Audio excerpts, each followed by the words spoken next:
I broke my mallet splitting ash with this hatchet, so I'm gonna make a new one with it.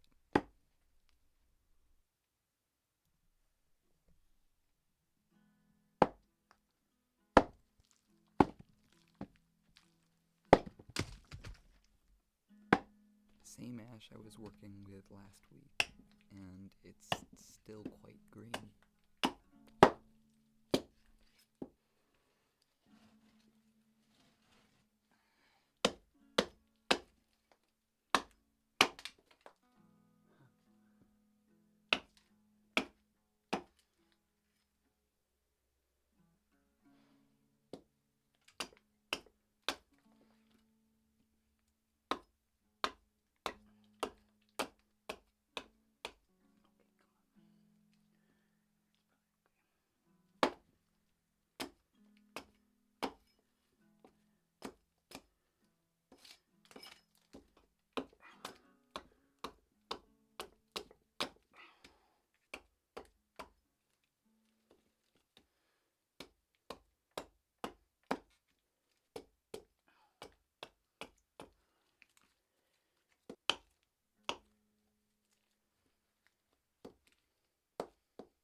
Almost there, but the grip's still not quite right.